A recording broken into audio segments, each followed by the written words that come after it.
guys, welcome to my YouTube channel. Tonton dan jangan lupa subscribe ya. Terima kasih.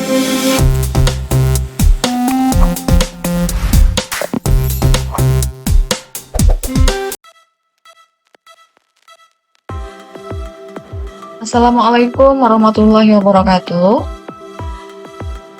Pada pertemuan kali ini, kita akan membahas materi akuntansi dasar di kelas 10 pada semester pertama, yaitu pada materi informasi akuntansi dan ruang lingkupnya. Sebelum kita membahas informasi akuntansi dan ruang lingkupnya, terlebih dahulu kita pahami dulu sejarah perkembangan akuntansi. Bagaimana sejarah perkembangan akuntansi hingga sampai di Indonesia? Yang pertama, kita pahami dulu sejarah perkembangan akuntansi di dunia.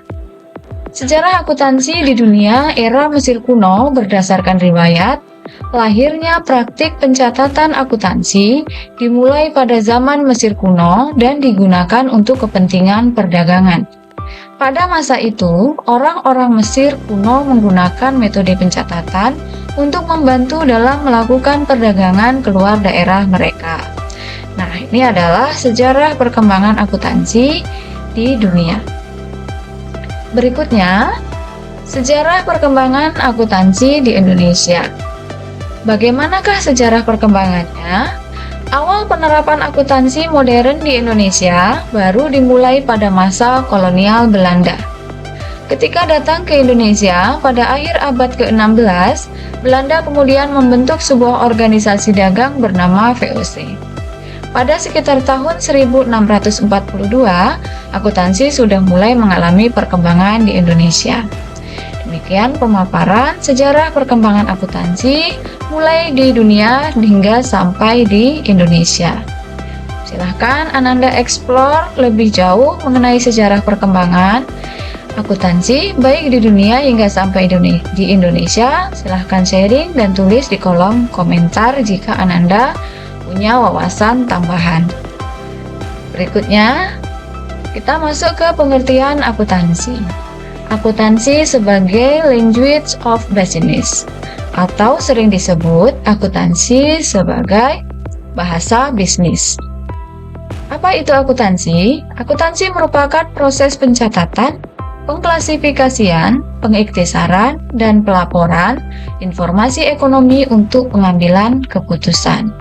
Setelah kita memahami pengertian akuntansi, berikutnya kita pahami tujuan akuntansi. Apa saja tujuan akuntansi? Yang pertama, pembuatan perencanaan yang efektif, pengawasan serta pengambilan keputusan ekonomi yang tepat oleh manajemen.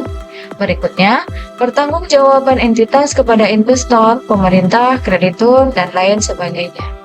Setelah Ananda memahami sejarah, pengertian, dan tujuan, berikutnya kita pahami peran akuntansi bagi perusahaan. Peran akuntansi yang pertama adalah pengambilan keputusan investasi. Yang kedua, memberikan gambaran kondisi perusahaan. Ketiga, memberikan informasi yang dapat diandalkan dalam memberikan informasi laba. Berikutnya, sebagai media komunikasi manajemen dengan pengguna informasi. Yang terakhir, sebagai bentuk pertanggungjawaban manajemen. Nah, berikutnya, pemakai informasi akuntansi. Siapa sajakah pemakai informasi akuntansi? Yang pertama ada pihak internal. Siapa sajakah pihak internal yang membutuhkan informasi akuntansi? Yaitu pemilik, manajemen, karyawan.